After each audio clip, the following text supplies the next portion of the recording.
Welcome to episode 3 of the Exchange Room podcast. Here, you'll meet individuals who've been through unusual circumstances, who have journeyed to the far ends of what life has to offer, and who understand the world in a way nobody else can. Today's guest is Ed Santalone. He is an entrepreneur who expanded his family business from 2 employees all the way to 215 before eventually selling it. Since selling it, he has focused his energy in a variety of different areas. He's converted an old bank into a boutique mall, which is actually where we filmed this episode. He has also invested in a variety of small new businesses, and he is pursuing a master's in history. In this episode, he shares advice from his time in business as well as his life in general.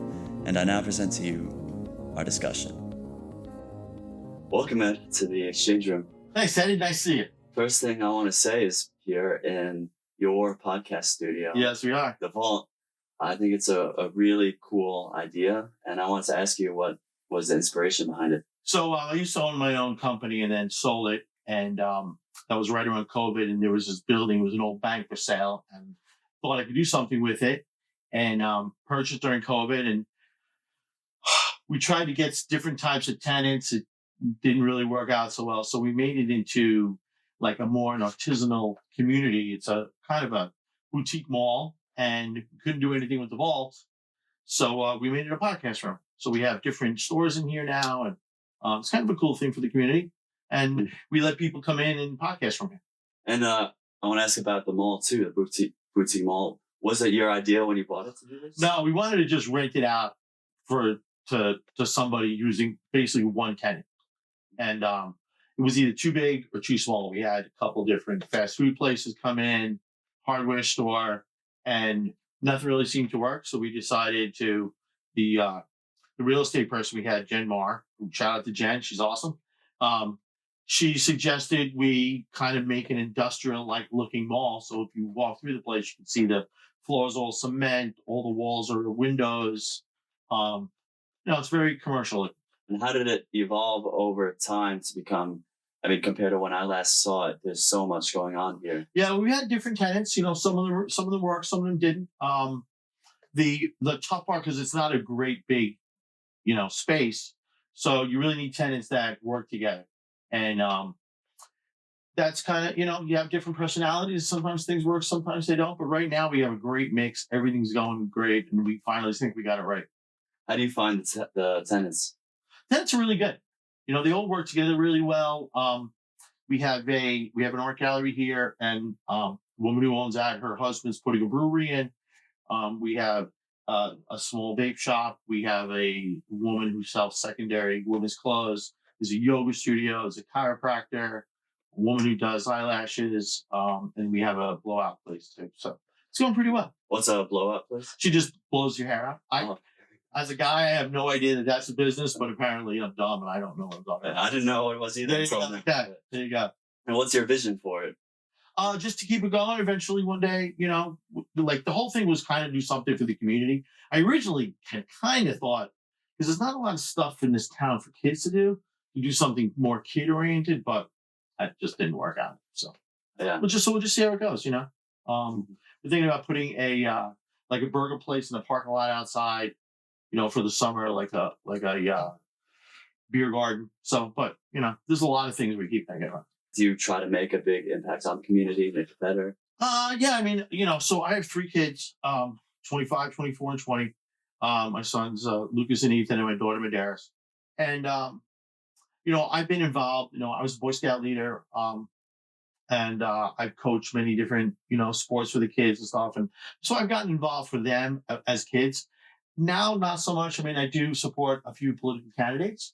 And basically, it's the candidate itself that I would be, if I like the candidate's message, I kind of support them. So, yeah, on the local level? Yeah, right. Yeah, just really on the local level. Nice. So, I want to ask about your business. What was it called? It's called Atlantic Irrigation. We were an irrigation distribution company. It's basically like a plumbing supply for irrigation. Yeah. And when you first got involved, it was your father's company? Yeah. So he had started when I was a kid. And then I had worked for him, all through high school and stuff. And I went to college, so I would not end up doing what I did my previous years.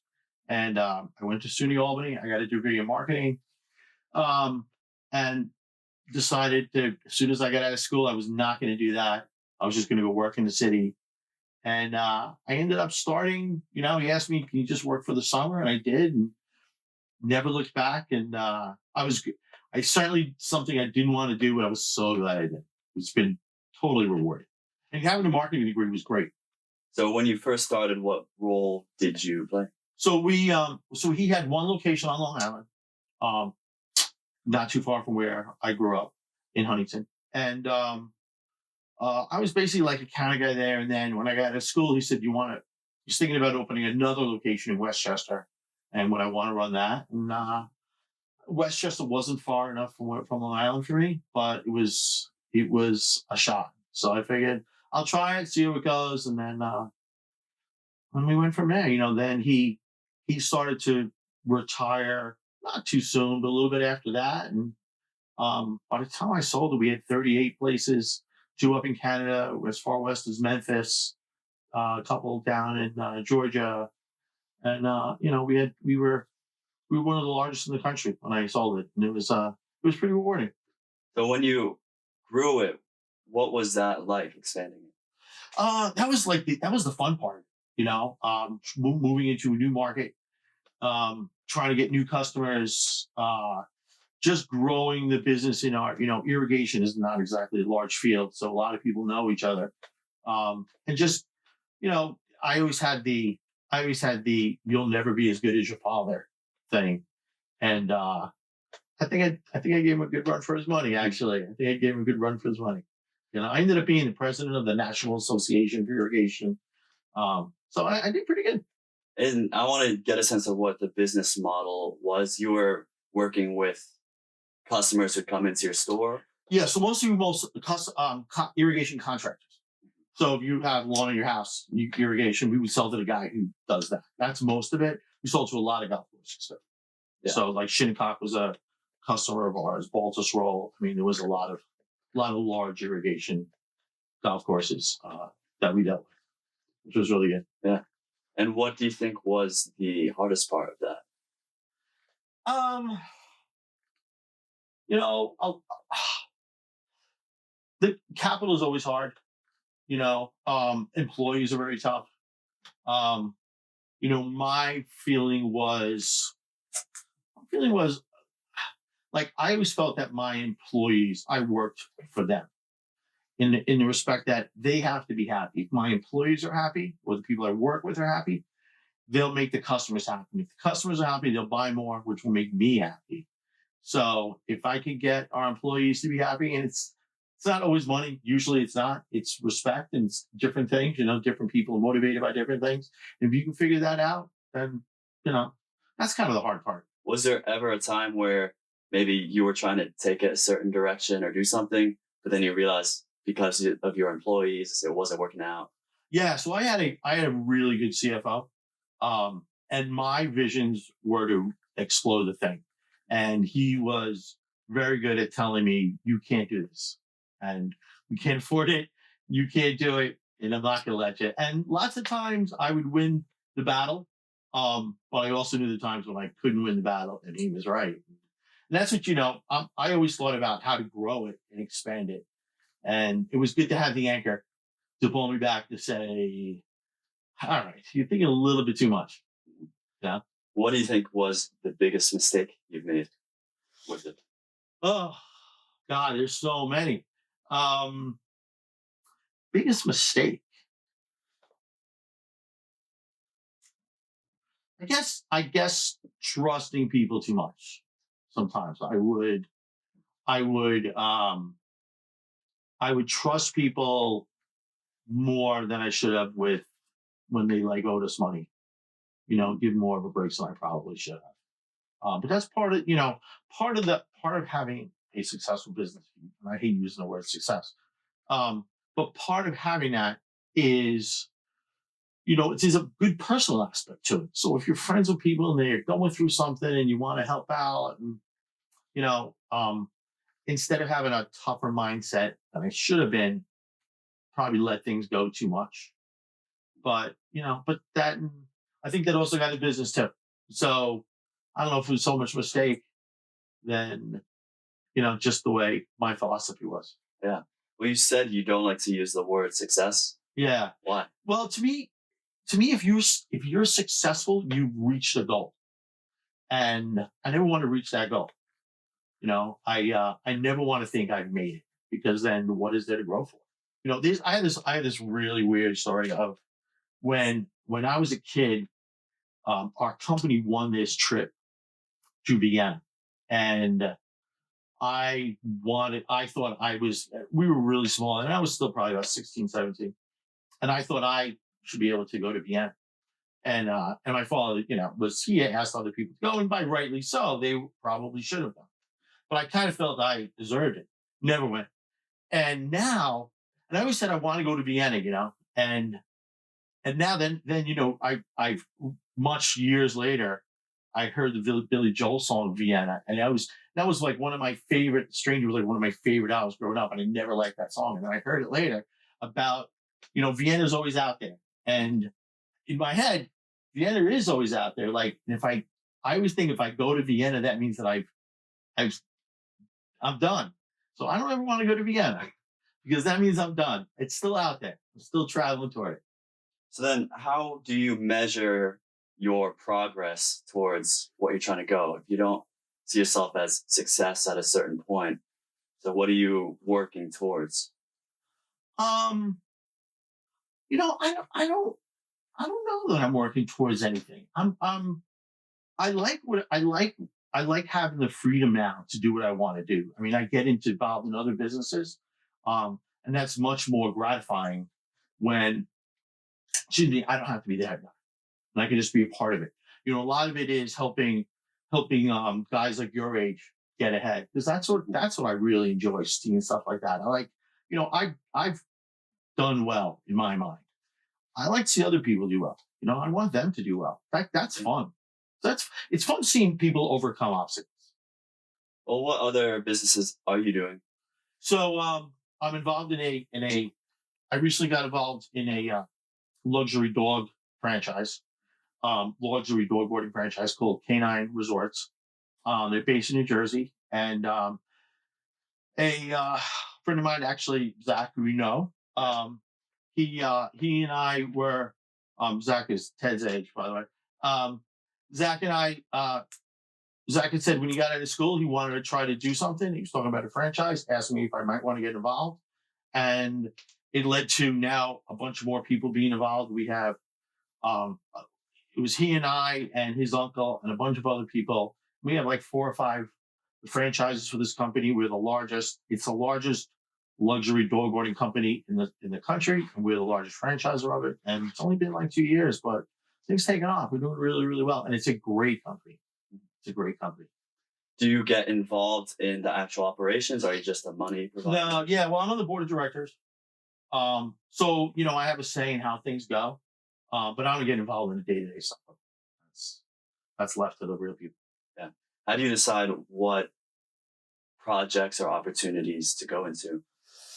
It's got to be fun, you know. Or the people have to be fun, I mean, I don't have a dog, and not that I mean I like dogs, but like I would never think of getting involved in the dog business, except because of Zach and the other people that I met along the way, and that's what makes fun. I get it's interesting. I get a lot of people will come to me with ideas. They want to start a business. They want to do this. They want to know like if I'll invest, and in which I don't have a problem in doing that, Except that when I'll tell everybody, if you want to invest, write down your idea. Just give me a business plan on a 1-page sheet of paper. I don't need details, just the who, why, where, what. I want you to write it down on 1 page, and then we can talk about it. And nobody's ever done it. I must have had maybe 40 people tell me they have this great idea, and that's what I tell them, and nobody's ever come back. It's amazing. Why do you think they don't? Because they haven't thought it through, and that it sounds great in their head, and when they actually go to try to figure out what's going to be the details, just a little bit of details of like where you're going to put it and who you're going to hire and how this is going to work. They kind of they it sounds a lot easier than it is. And if you can't write it down on one page sheet of paper, don't ask me to go. I want to ask about your degree you're studying. Okay, go for it. Yeah, a history degree. Yes, I'm going for a history degree. First, what made you decide at your age that you want to pursue that? Um, I like going to school and I like reading. And I never really found the time. So um, I thought, I didn't want to do something online. I thought if I read, in history, I love history. I love the stories. So I thought if I do a go for it, I thought I would take some classes. And then I realized if I just kept taking classes, I could actually get a master's degree. But, I have to go through their program. And so I started going to Western Connecticut. It's 20 minutes away from my house. I go to class, which I really, really enjoy. Class I'm taking now is called George Washington to Abraham Lincoln. And there's like 7 people in the class. 3 of them are my age. 4 of them are, guys like your age. And I really enjoy it. I really, sometimes it's a little tough, but, I can't write a paper for the life of me. And, using a computer is, horrible, but, to try to figure out how to use Word and stuff, but I figured it out. So I'm doing pretty good so far. What's the most interesting thing you've learned from it? I don't know. I could say is the most interesting. I guess just people. Things don't really change. The adage that the more things change, the more they stay the same, or history repeats itself. It seems to be pretty true. It seems, history seems to repeat itself, and things don't really change. It's the same problems over and over. You keep hearing how people talk about how the country's so divided right now. The country is divided in the 1800s too, and every country's been divided over years, and some make it and some don't. I don't think this is any different than it's been in the 60s and the 20s and during prohibition and stuff like that. Yeah. Well, we're all still people with the same instincts, doing the same Yeah. human nature. Yes, exactly. You want the best for yourself, right? And you go toward that. Yeah. Has it changed your perspective on your life at all? Um, I don't know that I would say it's changed my perspective. I would say, I guess anything is don't take yourself too seriously.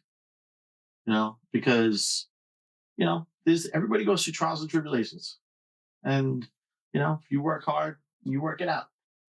So, You have a favorite period of time or favorite person in history? I wouldn't say a favorite person. I really do. Originally, I thought I was really into like the colonial period, but after taking the classes more into like medieval Europe. Um, I like the period between the end of the Roman Empire and the Renaissance. It's the Middle Ages, the Dark Ages, it's called because there's supposedly not a lot going on. But the rest of the time of Henry VIII and Charlemagne, and there was a lot of great characters, a lot of great stuff going on. So, and to me, it's like people don't study it as much. I think it's pretty cool. The plague was going on. I mean, there was a lot of cool stuff. I think that period is interesting for me because there's not a lot of times, all through human history, there's a gradual improvement. Yeah. That's one of the few times where there's significant downturn. Yeah. And they're looking back on better times. Yeah. And they think, that's it. And Yeah. only after until the Renaissance did things get better. And that's when, writing started and, the printing press, and which you totally changed history. Yeah. So I wanted to ask you about what it's like being a father and how that's changed over time. In the beginning, with, when they're smaller, you got to be around more, obviously. And I was always a big believer in, I had my kids late. My first one I didn't have until I was 35, and my last one when I was 40. So I had a great time before I had kids, being single in my 20s, and and I said I'm going to devote a lot of my time to my kids. I mean, I was still going to business. I spent a lot of hours doing that, but I made sure I did everything. Like I said, I was a Boy Scout leader.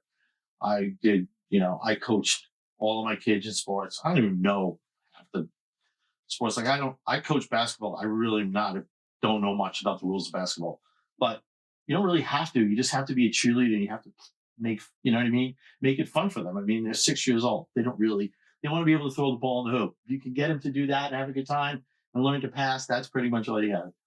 Yeah. Um, and so I devote a lot of time to my kids, a lot of, through school and stuff. And then said, I'm going to do that until they get to college. And then Ed gets his life back. And that's kind of what I'm doing now is, my youngest is a senior at Penn State. And I'm doing what I want to do now, and it's really fun. Have your kids taught you anything? Patience. I'm a lot more patient. They force me to be patient because, you want them to you don't want them to make the same mistakes you made. Yet they're only going to learn by making the same mistakes. I mean, people learn from stuff like that, and it's hard to sit and watch them make bad decisions, but they kind of have to live with it. They kind of have to learn it and learn how to get out of it. And that's tough. That's a little tough, you know? Well, I've thought about the same thing. I've made certain mistakes or learned to appreciate certain things. And I want to make sure my future kids learn the same thing, but I don't want to overcompensate either. Yeah. Somebody told, so, my grandfather came here off the boat, and, he died when my dad was 12. And my dad, was the youngest of 8 kids, and he had to start working at 12 and, to help support his family and stuff. And, you know, the, my, but in doing that, my dad had a much better life in the United States than my grandfather did in Italy. And I had a way better life than my dad. And my kids are a way better life than I do, which is what you want. You want the next generation to have a better life. The problem comes in is that you want them to appreciate it. And it's hard for them to appreciate it if they didn't know what happened. Like I can appreciate that my kids have a better life than I had, and I want them to, but they can't appreciate the life that I had. Like, they don't, my parents live in the same little Cape Cod house that I grew up in. And so someone, and I asked the same question, how do you keep them grounded, and humble? And uh, the guy told me, you try to keep them as humble as you can in everyday life. Don't be extravagant. Don't, you know, um, try to keep them, on a normal level as best you can, and have good values. And then when you go on vacation, splurge. And if you're gonna make great memories on your vacations, but just don't give them everything that they want, and you know what I mean, day to day. Yeah. And I don't know if that's worked or not, but that was my mantra. Yeah. I wanted to ask earlier, when you sold the business 6 years ago, 2017. 2017. So what was that like? What made you decide to sell your business? I really didn't want to. Somebody had a large conglomerate had come to us. It was like $3 billion company had come to offer and made me an offer, and I didn't. I think it was a fair offer, and I kind of wanted to sell but didn't. And we happened to be they were much bigger than us. We were beating in the marketplace, and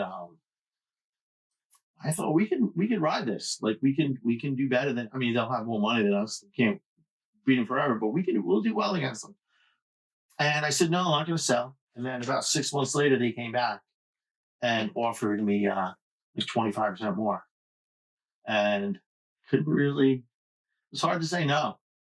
What was making it a difficult decision for you? Well, it was my family business, so my dad had started it. And I always thought my kids would come in after me, one of them anyway. And, you know, I didn't really want to sell, I went to each of them and I felt like I was selling their legacy. I didn't want to do that, but I also knew when I was their age, I didn't want to go into work for business with my dad either.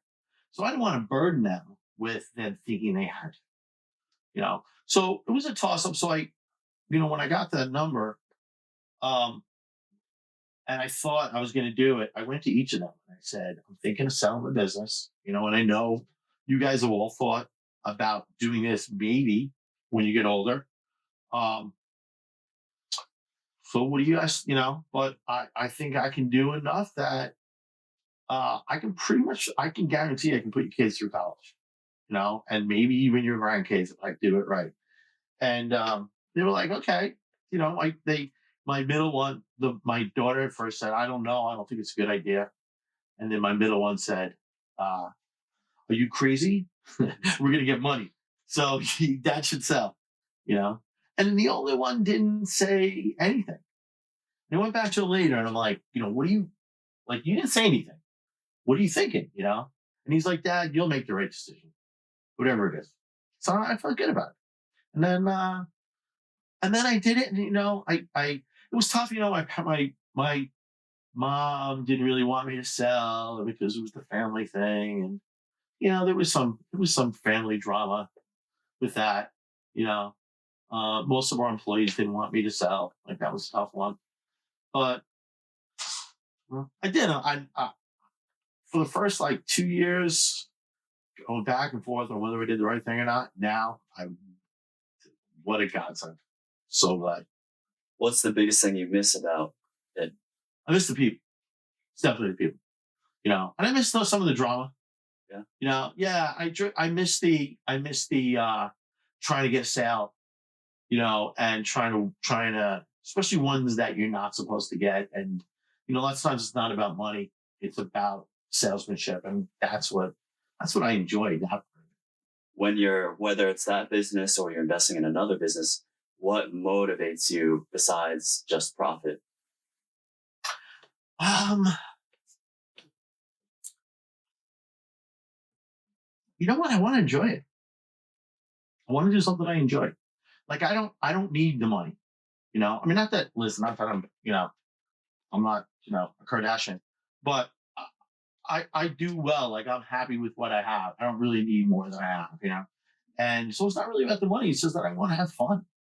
And if I find things that I enjoy, then I do it. If it's not going to be fun, there's no point. Do you have any plans? Like, where do you see yourself 10 years from now?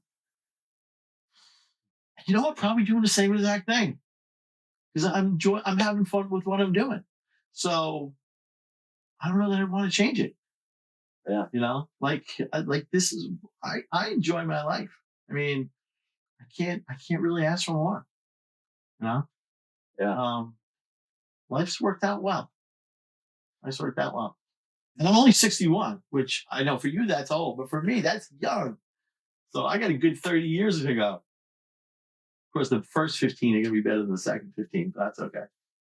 Well, it's new technology. You never know, right? You never know. But since selling your business, I was talking to your son. He said you've been doing a lot of bucket list items. Yeah, so I've been doing things I never thought I'd do. Um, I just a month ago did a 10-day whitewater rafting trip through the Grand Canyon. Um, I 2 summers ago I went running with the bulls in Spain. So I I've been traveling a lot and just doing different things. And I spent 17 days in Indonesia, went to 7 different islands, and kind of with like not much more than a backpack.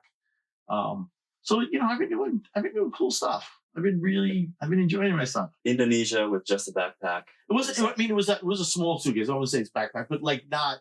You know what I mean? Not like a lot of stuff because we did 7 different islands. We were on boats, planes. You know, the way we traveled in a lot of different things. So you had to be pretty light. Yeah. So it was cool though. It was worth it. What was the most interesting place that you've been to?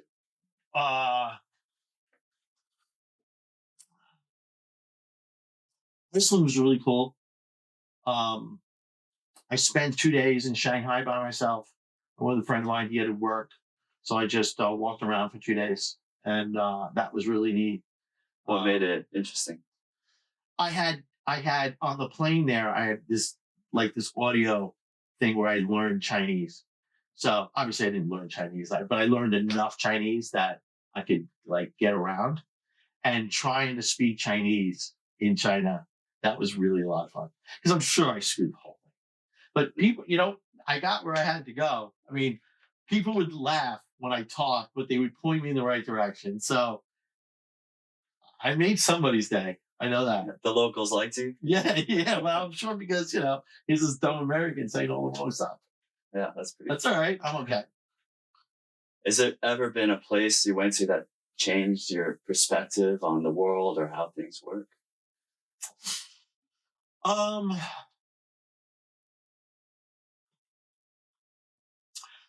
I guess when I guess the Indonesian one. I didn't realize how the other half lives so much. Like the other half of the world lives, not economically, but just a place like, and we went from very rural places to urban places. Just the dichotomy of a country that big and how diverse it is, and to take advantage of the stuff we have here as opposed to what they have there. Well, what's an example of something that you notice we take advantage of that they I don't have? don't know. You're asking me tough questions. Um, what's just like stupid things like the internet, you know, the you know clean water. Um, there's just so much that we have in the United States that other people don't have. And you think how angry it is, like your phone doesn't get service. You know what I mean? Like it's ridiculous compared to what other people have to go through. Yeah. So, So my last question I want to ask is, what's something you've learned from your life experience you think everyone should know? treat people with respect. You know, um, I'm a big I'm a big believer in things like you get way more stuff using honey than vinegar.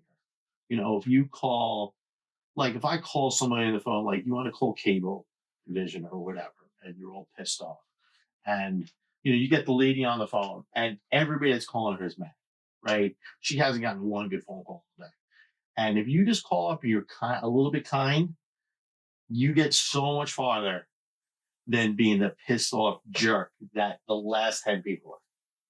And I try to do when I call like one of those customer reps thinking they're having a horrible day and I'm the person that's going to make them smile. And you know what? You get a lot more done. You get a lot more done that way. They help you more, and you know, I find it works.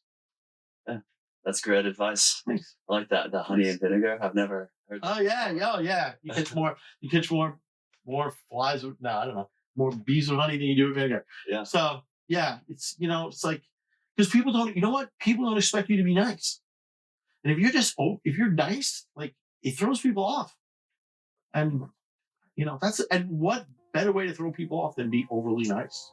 I mean, no one's expecting it, so Yeah. works good. Well, thank you for coming on my podcast. My pleasure. Thank you for having me. Yeah. This is fun.